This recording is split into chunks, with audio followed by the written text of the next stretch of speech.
자, 안녕하십니까. 이번 이야기 시청자 한우물만님께서 정말 오랜만에 찾아와 주셨습니다. 바로 만나보도록 할게요. 여보세요? 아, 우물만님. 네, 안녕하십니까. 정말 오랜만입니다. 잘 지내셨어요? 네, 잘 지내고 있습니다. 아이고. 건강 괜찮으시죠? 감사합니다. 자, 오늘 한우물만님께서 이렇게 또 찾아와 주셨는데, 오늘 네. 우물만님께서 해주실 이야기, 저는 여러분들 시청자분들에게 말씀드리고 싶은 게 이야기가 초반이 짧고 본론이 바로바로 나오는 이야기들도 있지만 결론 쪽에 갔을 때 모든 게 싹 오는 이야기들이 있거든요. 그렇죠. 네. 이번 그래서, 얘기도 비슷할 것 같은데요. 그쵸. 예. 그래서 네. 우물만님 이야기도 저번 이야기도 끝에서 완전히 저희를 한번 박살을 내셨으니까. 아유, 과찬입니다. 그렇다 보니까 이번 이야기도 네. 끝까지 한번 들어주시면 좋지 않을까. 사실 정리가 아직도 안 됐어요. 이야기를 들은 지가 5월에 들었는데 2달 동안 돌비님한테 제가 아마 말씀드렸을 거예요. 조만간 뵙겠다고. 맞죠. 예, 그리고 나서 최근까지 이제 연락을 드리면서 이야기를 좀 정리를 해야 되는데 사실 충격이 너무 커서 정리는 잘 안 됐어요. 어이구. 그래서 이제 제가 혹시나 횡성수설 할까봐 돌비님한테 이제 제가 헛소리하면 좀 끊어달라고 말씀을 드렸는데 예. 일단은 머릿속으로 간단하게 정리는 되어 있는 상태라서 출발해 보도록 하고요. 오늘 제가 생각하는 키워드는 죄와 벌입니다. 또 이거 전반전, 후반전으로 출발을 해보도록 하겠습니다. 죄를 지었으면 벌을 받아야 되는 게 또 세상이 이치라더라. 또 이런 대사도 네. 있지 않습니까? 그렇죠. 네, 자 그러면 바로 출발을 해보도록 하겠습니다. 렛츠가 퀴릿 한 우물만이에요.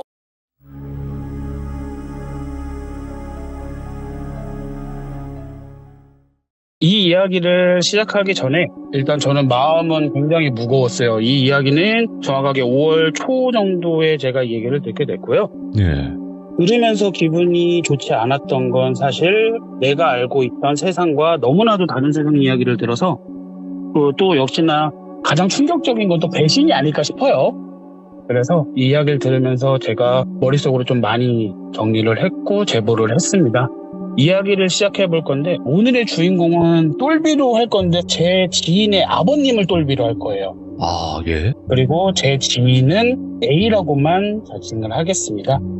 A는 저랑 자동차 회사 입사 동기예요. 저보다는 2살이 어린 친구인데 연수원부터 교육받을 때까지 이제 굉장히 사이가 좋았고 근데 필드로 넘어가게 돼 보니까 사실 크게 만날 일이 없더라고요. 그러던 찰나에 5월에 연락이 와서 만나게 됐고 이야기를 듣게 되는데 이 이야기를 하기 위해서는 A의 유년 시절과 성장 과정에 대해서 이야기를 먼저 해드릴 거예요. A는 어렸을 때 기억은 쉽게 말씀드려서 어머님께서 이제 눈은 뜨고 계신데 의식이 없는 상태, 많이 편찮으신 상태였고 아버님께서 가정을 꾸려나가시는데 아버님도 사실은 손가락이 한쪽이 3개가 없으세요. 엄지하고 검지만 한쪽이 있으신데 어렸을 때는 사실 무섭기보다는 좀 신기했었대요.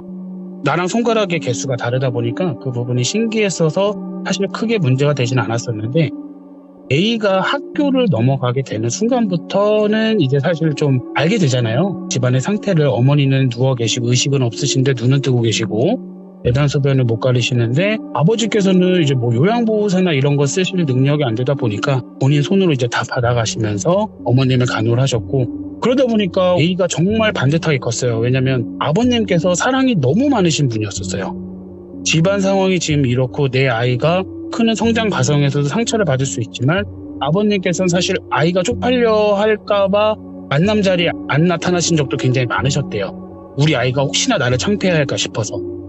듣기만 해도 먹먹하죠, 부모님 이야기는. 그리고 이 친구가 어렸을 때 아버님께서 보양식을 정말 좋아하셨는데 정말 특이한 점이 밖에서 사 드시는 건 절대 안 드세요.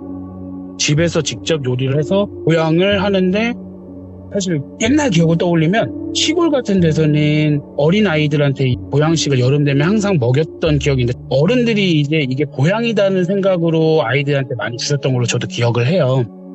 근데 어릴 때는 사실 이게 어떤 고기인지 모르기 때문에 보통 대부분 어떤 부모든 소고기, 돼지고기를 속여요. 드셔보신 기억이 있으신 분들은 사실 알고 먹어보신 분이 별로 없을 거예요. 어린 기억에는. 어머님들이 이제 소고기다 돼지고기다 해서 드셨을 건데 이거를 이제 중학교 때쯤 알게 돼요. 어떻게 알게 되냐면 아버님께서 적나라하게 요리하는 장면을 보는 거예요. 그래서 너무 충격을 받아서 아버지한테 이걸 안 먹겠다라고 밥상을 뒤집어 엎었답니다. 그러면 이제 보통의 아버지들께서는 귀통병이 안 올라오면 다행이죠. 밥상을 엎었는데. 근데 돌비님은 우리 아들 혹시나 뜨거운 거에 뒤었을까봐 예. 몸부터 살펴보시고 먹기 싫으면 먹지 않아도 되라고 말씀을 해주셨대요. 그러다 보니까 애가 삐뚤어질 겨를이 없었어요. 삐뚤어지고 싶어도 아버지가 너무 사랑으로 감싸주시니까 미안해서라도 얘가 잘못된 행동을 할 수가 없었던 거죠. 네. 이 생활을 쭉 지내고 있는데 어느 순간부터 이상했대요. A의 어머님께서 아버님이 말씀하시기로는 우리의 교통사고를 당해서 이렇게 되셨다. 근데 뺑소니여서 찾을 수가 없어서 이렇게 되었다라고 말씀을 했었거든요. 예. 근데 분명히 내 기억 속에는 외할머니, 외할아버지가 존재를 했었는데 외할아버지는 돌아가셨다라고 이야기는 들었고 외할머니랑도 연락이 어느 순간부터는 잘 안 됐었대요. 그러면은 A는 자연스럽게 아버지밖에 없어요. 어머니는 아프시니까요. 근데 이제 초등학교 정도 되면은 부모 참관 수업이라고 있어요. 어렸을 때는 제가 초등학교 6학년 때까지 부모님들이 한번 오셔서 도와주셨던 걸 제가 기억은 하는데 A 역시도 부모님 참관 수업이 있었는데 사실 걱정을 많이 했대요. 왜냐면 아버지께서 오셔야 되는데 자기는 괜찮은데 아버님이 혹시나 나 창피할까봐 안 오실까봐. 네. 그래서 선생님한테는 사실 아버지가 많이 바쁘시고 어머니가 편찮으셔서 저는 부모님이 못 오실 것 같습니다라고 했는데 수업을 하다가 이제 뒤를 딱 돌아봤는데 아버지가 서 계시더래요. 다른 부모님들하고. 사실 너무 좋죠. 왜냐면 아버지가 나를 보기 위해서 여기까지 왔으니까요. 그래서 A는 아버지를 보면서 공부도 열심히 하는 모습도 보여주고 친구들하고 노는 모습을 보여주는데 부모님들한테 팜플렛을 나눠주는 장면에서 문제가 생겨요. 왜냐면 팜플렛을 이렇게 나눠주다가 아버님이 이제 손을 꺼내셨는데 친구들이 아버님이 손가락이 세 손가락이 없는 걸 보게 되죠. 근데 사실 지금 그렇게 되면 물어보지도 않을 거예요. 예의라는 게 있기 때문에 그냥 뭐 불편하실 수도 있지라고 넘기겠지만 어린 친구들은 사실 짓궂죠. 예. 그러다 보니까 이제 뭐 별의별 별명이 다 생기고 그 사건 이후로 아버지가 뭐다 해갖고 정말 안 좋은 이야기들 많이 듣고 있었는데 이 놀림이 너무 심했었을 때 A가 사고를 칩니다. 처음으로 주먹이라는 걸 뻗어보는데 주먹을 탕 쳤는데 A 말로 엄청난 쾌감이 들더래요. 그러니까 자기도 뭔가가 쌓여 있었던 것 같은데 주먹을 내질러서 친구가 아파하는 모습을 보면서 쾌감을 느꼈다고 하더라고요. 사실 이건 되게 위험한 거죠. 원래는 이게 하면서 겁도 나야 되고 하는데 어린 친구가 주먹을 내밀면서 쾌감을 느끼고 피 흘리는 친구를 보면서 웃기기도 하고 그래서 정말 많이 두드러팼대요. 그래서 아버지가 학교를 오게 되셨는데 아버지께서 학교를 오셔서 일단 상대방 부모님께 무릎을 꿇고 사죄를 드리고 나서 네. 딱 일어나서 교무실에서 A를 죽지 않을 만큼 보시더래요.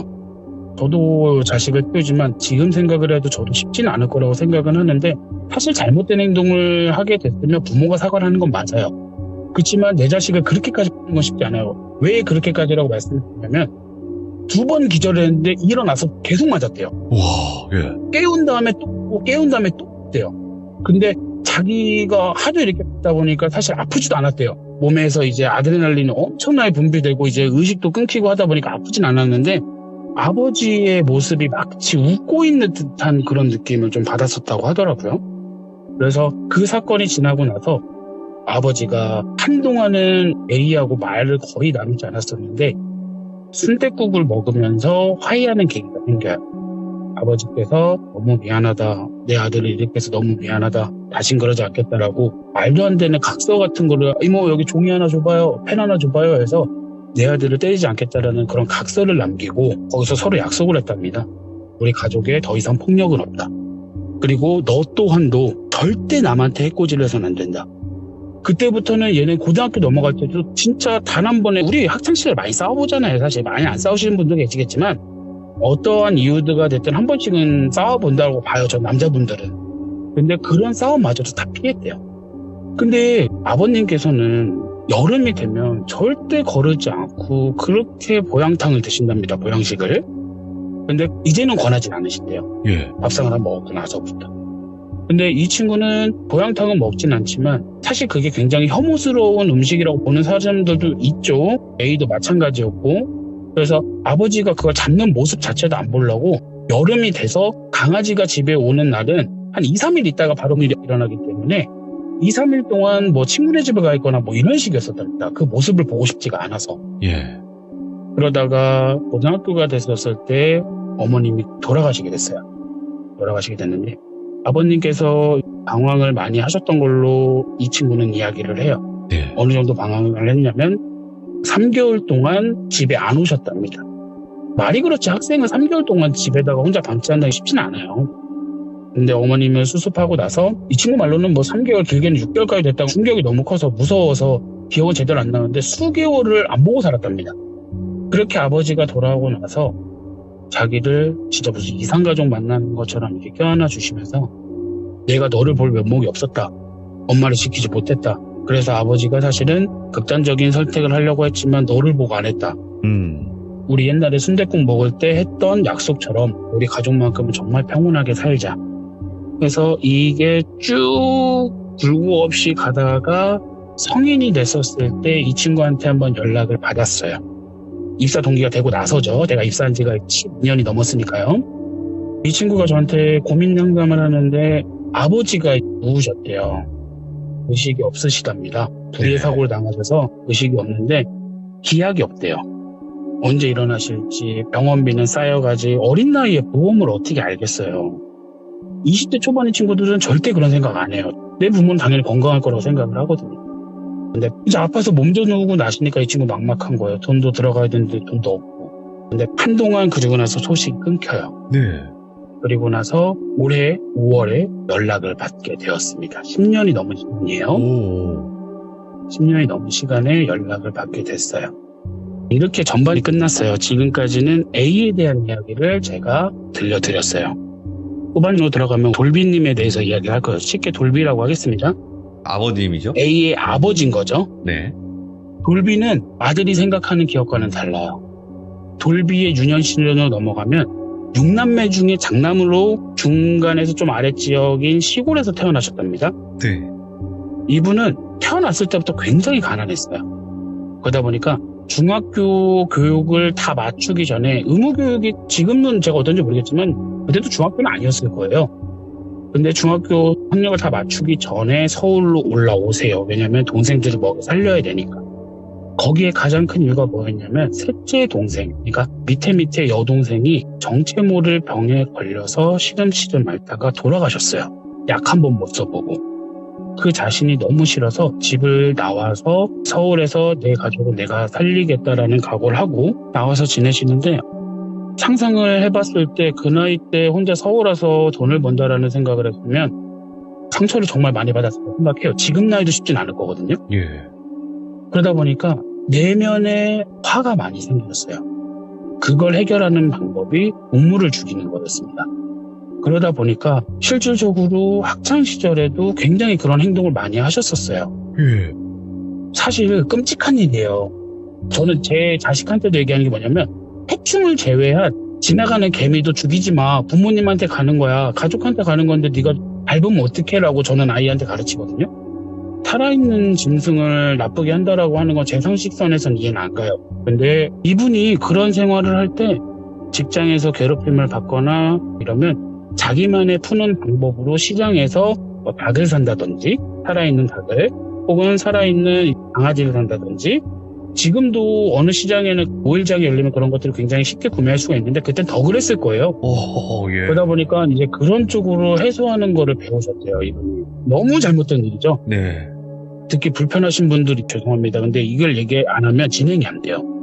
그런 유년 시절을 보내다가 이분한테 사건이 하나 터져요. 예. 뭐였냐면 똘비가 회사에 같이 다니는 선배죠. 유독 많이 나를 갈구던. 근데 그때 당시에는 돈도 그렇게 많이 약탈을 했었대요. 월급을 받으면 나는 내 집에 돈을 보내줘야 되는데 일부분을 자꾸 처음에는 빌려가는 식으로. 나 5만 원만 빌려줘라. 10만 원만 빌려줘라. 그러다가 이제는 돈을 뺏기 시작하는 거예요. 반은 나 주고 반은 보내라. 예. 그러다 어느 순간부터는 돈을 다 뺏어버리는 거예요.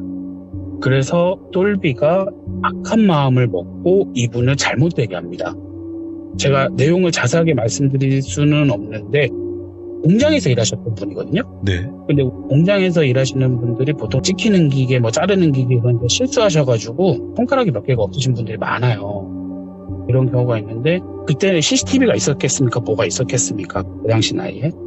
작업하고 계신 분을 뒤에서 밀어서 팔 한쪽을 이렇게 만들어요. 어깨부터 한쪽이 싹 없어져요.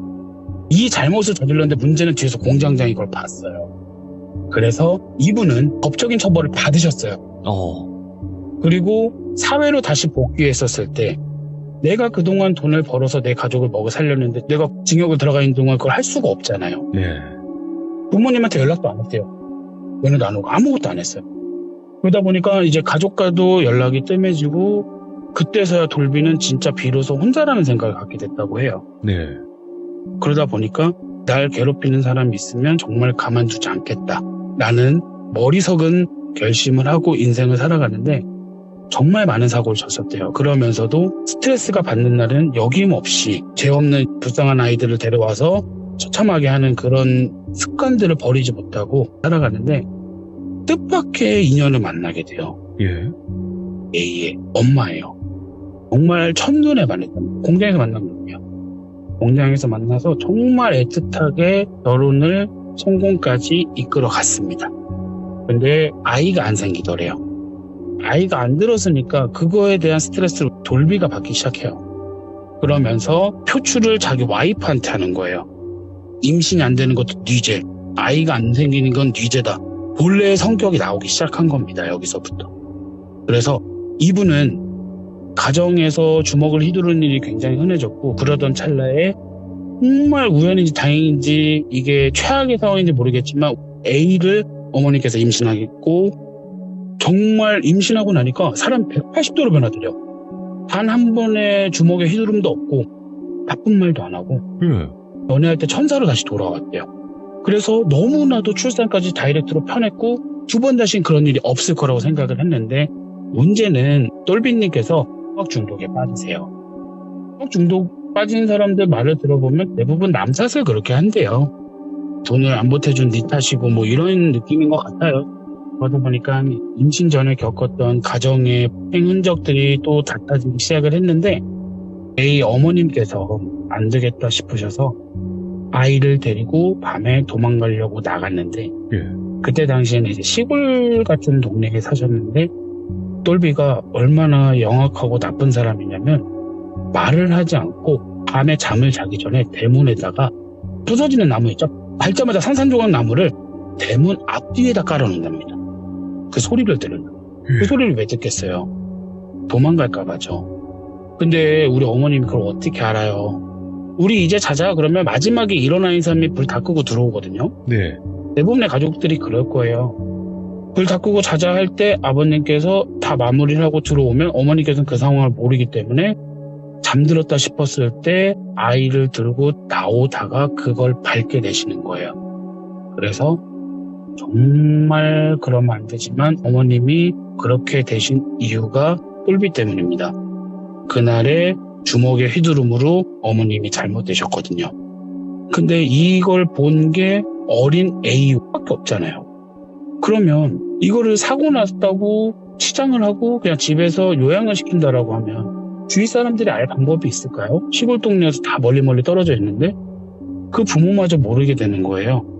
그래서 이걸 철저하게 숨기고 이걸 아무한테도 알리지 않은 채 교통사고 뺑소니를 당해서 의식불명이 됐다라고 말을 하고 이렇게 거짓으로 모든 것을 포장한 다음에 인생을 살기 시작해요. 근데 여기서 잘못되는 게 무엇이냐면 아까 제가 서두에 말씀을 드렸는데 똘비는 손가락이 3개가 없어요. 이게 왜 그랬냐면 진짜 영화 그 타짜에서만 보던 내용들인데 도박을 하다가 거짓말을 한 게 아니라 돈을 다 잃었는데 거기서 깽판을 치신 거죠. 진상을 부리다 보니까 거기서 이제 어깨 아저씨들이 동반돼서 뒤에서 정말 많이 맞으셨대요. 죽지 않을 정도까지. 그리고 다시는 오지 말라고 싹 잘라버리셨답니다. 그래서 손가락이 2개밖에 없으셨어요. 근데 여기서 보통 그렇게 되면 안 해야 되는 게 정상이긴 하죠. 집을 딱 들어갔는데 집안에 보이는 게 마지막 남은 집문서가 보이더랍니다. 그래서 그걸 탕진을 해요. 이걸 탕진을 했었는데 여기서부터 잘못했어요. 집이 다 넘어갔으니까요. 정말 길바닥에 내앉는 상황까지 갔고 정말 허름한 집을 하나 얻어서 거기서 이제 세 식구가 살게 되는데 이 분노가 주체가 안 되는 거예요. 내 집사람은 내가 잘못된 행동을 해서 의식이 없는 상태고 이 어린아이는 아무것도 모르는 상태고 나는 먹여 살려야 되는데 할 줄 아는 건 공장 도박밖에 없고 홀비가 일을 하면서 이 사회에 불만이 너무 많다 보니까 을 너무 많이 저질러서 결국엔 다니던 직장도 다 해고하게 돼요. 그러다 보니까 남는 게 아들밖에 없다는 걸 그 순간 깨달았답니다. 내 가족밖에 없구나. 그래서 내가 이 아이만큼은 지켜야 되겠다 생각을 해서 A라는 아이를 정말 사랑으로 품기 시작합니다. 사람이 바뀐 거예요. 근데 정말 바뀐 삶을 살고 있던 찰나에 A가 학교에서 싸움을 한 광경을 봤는데 이 A가 그런 말을 하더래요. 나는 널 때리는 순간 굉장히 신났었어. 넌 맞을 짓을 했잖아. 그 얘기를 들었는데 너무 무서웠답니다. 자신의 모습을 그대로 보는 것 같았거든요. 남이 아팠을 때 행복해하는 이런 걸 보면서 이 아이를 가만둘 수가 없었대요. 나랑 똑같은 행동을 할 것 같아. 그래서 정말 이 아이를 그 자리에서 그렇게까지 모질게 팼고 그러고 나도 보니까 이 아이랑 말을 안 하고 보니까 세상이 혼자가 되다 보니까 화해를 하고 순대국밥집에서 그렇게 인생을 살아왔는데 결론적으로 이분은 교통사고를 당해요. 자기가 A한테 거짓말했던 것처럼 뺑소니 교통사고를 당해요. 그래서 찾지도 못하고 자식한테 10년이라는 세월을 대소변을 받게 하는 일을 생기게끔 만들었어요. 이 이야기는 여기서 제가 후반을 끝낼 거예요. 왜냐면 귀족분들도 그렇고 돌비님도 그렇고 그런 생각 안 해보셨을까? 아버지 얘기를 A가 어떻게 알지? A의 기억 속엔 그게 없는데 문제가 뭐였냐면 A가 저한테 연락을 해서 제가 갔던 곳은 사실 장례식장이었어요. 돌비가 돌아가셨거든요. 그게 5월이었습니다. 그래서 저는 너무 마음은 아프지만 저는 이 친구가 어떻게 지냈는지 이야기로는 알고 있기 때문에 조의금도 섭섭지 않게 하고 많은 위로를 하고 집에 가려고 하는데 A가 저를 잡더라고요. 형, 나 너무 답답해 미칠 것 같은데 내 얘기 좀 듣고 가요. 그리고 나서 이야기를 시작하는 이 이야기를 한 거예요. 형, 나는 아버지가 이런 줄 알았거든. 근데 정말 기적적으로 아버지가 일주일 전에 눈을 뜨셨대요.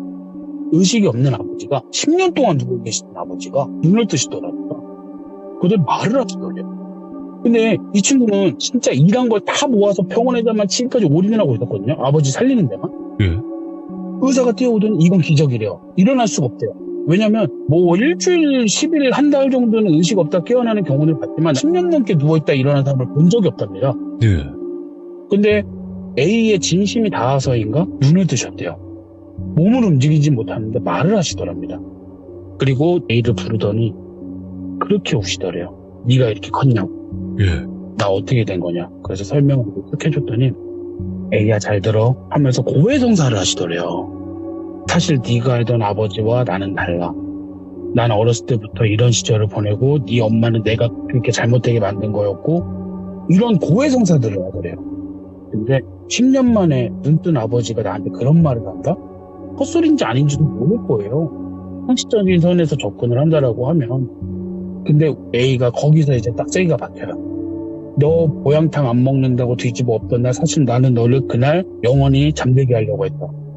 내가 그렇게 재밌는 걸 해서 이런 맛있는 음식을 만들어 너한테 줬는데 네가 안 먹었던 날 사실 나는 너를 가만두지 않고 숨통을 끊어놓으려고 했지만 내 아들이기 때문에 너를 봐줬던 거였고 그 얘기를 하는데 딱 알았대요. 아 이거 정상으로 돌아왔구나. 그 얘기는 우리 둘밖에 모르는 얘기잖아요. 그래서 왜 이런 얘기를 하는 거냐고 했더니 아버지는 10년 동안 지옥에 계셨답니다. 자기는 10년 동안 입을 찢고 팔을 자르고 몸을 가르는 지옥에서 지금까지 살고 계셨대요. 그리고 마지막 관문에서 돌비한테 이 얘기를 했답니다. 사과할 사람들한테 빨리 사과오라고 딱 3일 시간 준다고. 그리고 나서가 지금이래요. 이 얘기를 하면서 고해성사를 한 거예요. 내 죄에 대해서. 난 이런 인생을 살았고 나는 정말 폭력적인 사람이고 쓰레기고 네 엄마도 내가 그렇게 만든 거고 이 얘기를 10년 만에 눈뜬 사람이 하는 거죠. 이 이야기를 하는 이유는 너에게 마지막 시간 줄 테니까 네 주변인들한테 네 잘못을 다 고하고 오라라는 명령이 떨어지자마자 눈이 떠졌답니다. 믿기지가 않아요. 저는 믿기지가 않아요. 근데 이 A는 이 이야기를 듣고 의심을 안 했대요. 왜냐면 이해가 갔답니다. 아버지는 두 다리가 멀쩡하지만 뭐 손가락이 3개는 없어요. 한쪽 손에다가 보통 손에 놓고 다니시는데 왜 그렇게 얼굴이 상처가 많이 날까? 넘어오셨다고 다쳤다고 하는데 항상 다쳐서 왔던 건 사실 독판에 온 적이었고, 그리고 어머님이 돌아가시고 나서 6개월이 안 보셨다고 그랬었잖아요. 그때 한 사람을 잘못하게 해서 또 징역을 들어갔다 오셨대요. 아이고. 그것도 말을 안 한 거예요. 이 어린 아이한테. 학생인 A한테 이것도 말을 안 하고 혼자 징역살이를 하고 온 거예요. 결론적으로 이 친구는 아버지가 돌아가시기 직전에 진짜 지옥이 있는지 모르겠어요. 진짜 천국이 있는지도 모르겠고, 근데 10년 동안 잠들었다 일어난 아버지가 한다는 말은 지금까지 난 지옥을 살았고 또다시 그곳에 가야 되는데 감형을 받으려면 내가 잘못한 모든 죄를 고해성사하고 와야 된다 라고 해서 A한테 그 얘기도 했대요. 내가 팔을 잘못되게 한 사람이 어떠한 이름이고 어떤 사람이 있대, 혹시 연락처를 찾아줄 수 있겠냐고. 안 된다라고 했더니 오케이, 그러면 또 3년이 추가가 되겠네, 이렇게 말씀을 하시더래요. 잘못을 지금 고하지하고 오면 지금보다 더 끔찍한 벌을 받는다라고 이야기를 했다라고 합니다. 제가 이 이야기를 장례식장 듣고 오면서 사실 이거를 어떻게 전달해야 될까 고민을 정말 많이 했었어요. 아버지가 돌아가신 시점부터 말씀을 드리기에는 너무 뻔한 이야기였던 거고 이해가 좀 부족할 것 같고, 근데 이 친구가 저한테 했었을 때 그 얘기는 그거였거든요. 제가 이 얘기를 했어요. 돌비라는 채널이 있고 혹시 여기다가 내가 제보를 해봐도 되겠냐라고 물었을 때 이 친구가 저한테 그러더라고요. 장례식장에서 한 소리는 아니에요. 이 얘기는 다 끝나고 나서 내가 알고 있는 채널에다 제보를 해도 될까라고 했더니 이 친구가 저한테 꼭 해달라고, 죄를 지면 벌을 받는 걸 꼭 알게 해달라고 얘기를 하더라고요. 내가 알고 있던 아버지는 정말 다른 사람이었고, 그렇게 오랜 시간 잠들어 계시다가 눈을 떴을 때, 기적적으로 눈을 떴었을 때 나한테 한 얘기는 자기의 지난 잘못들을 고해성사하면서 난 지옥에서 지금까지 처벌을 받고 있었고 이제 눈을 뜬 것뿐이다 라고 그 말씀을 나눈 뒤 일주일도 안 돼서 돌아가셨어요. 아, 다시 가셨구나. 약속대로. 의사분은 그러셨대요. 이렇게 눈 뜨면 하지는 못 쓰는 마비 상태더라도 돌아가실 위험은 없다 그랬대요. 그래서 요양원으로 옮기셔도 될 것 같다고 이야기를 했답니다. 근데 아버지가 그랬거든요. 나 시간이 없다고, 며칠 없다고, 지금 다 내 죄를 고하고 가야 된다고. 그리고 나서 지금은 돌아가셔서 안 계시는 상태가 된 거죠. 말이 안 나오네요. 그리고 사실 우리가 살면서 저런 사람들 진짜 귀신도 안 잡아가나 지옥에도 안 떨어지나 이런 얘기들 하잖아요. 근데 우리가 죽어보고 그 지옥에 갔을 때나 아는 거지, 그 전에는 그냥 막 사는 사람들도 있잖아요. 지금의 이야기처럼. 그렇죠. 저는 사실 이게 제일 무서웠어요. 어떻게 내 아들한테도 내 모든 정체를 다 숨기고 살았을까? 20년이 넘는 시간을. 그 안 좋은 폭성까지 숨기고 살았지만 교통사고 당해서 눈도 못 뜨고 그냥 의식이 없는 상태로 10년을 사셨는데 눈 뜨자마자 한다는 소리가 고해성사를 하고 난 지금까지 지옥에 있다 왔고 사지가 다 찢겨지는 곳에 있다가 지금 마지막 기회로 너한테 감형받을 생각하고 지금 온 거다, 시간을 줘서. 근데 이 얘기를 딱 듣는데 저는 진짜 신관계밖에 생각 안 나더라고요. 그렇죠. 그래서 내가 이걸 제보한다고 했었을 때 죄를 지었으면 벌을 받아야지 해서 죄와 벌로 제가 한번 키워드를 드려봤습니다. 이 얘기가 너무 쭉박쭉 나간 것 같아서. 아닙니다. 이 어려운 이야기를 잘 정리를 해주셨고, 그것도 전반 후반전으로 나눠서 이야기를 저희가 너무나 잘 들을 수 있게 해줬고, 그리고 우리 모두 착하게 살아야 될 이유가 다시 한번 는 것 같습니다. 다들 죄 짓고 살지 마세요. 감사드리고요. 오늘 또 이야기 다소 충격적이고 좀 불편하신 그런 이야기들도 분명히 나왔는데도 불구하고 결국에 끝까지 들어야 되는 이유가 있다는 걸 다시 한번 알려주셔서 감사드립니다. 너무 감사합니다. 좋은 시간이었습니다. 고맙습니다. 네. 야, 근데 우물마님은 말씀을 정리를 너무나 잘 해주시고 말씀하시는데 끊김이 없이 쭉 가시잖아요. 대단하신 겁니다, 이거. 여러분들이 한우물마님 이야기 지금 한 2편 올라와 있거든요. 2번 참여를 하셨었는데 그거 꼭 들어보세요. 진짜 와, 감탄이 나올 만한 무서운 이야기를 하셨기 때문에 꼭 들어보시길 바라겠습니다. 그리고 여러분들 죄 짓고 살지 맙시다. 아휴, 쉽지 않겠지만요. 감사합니다.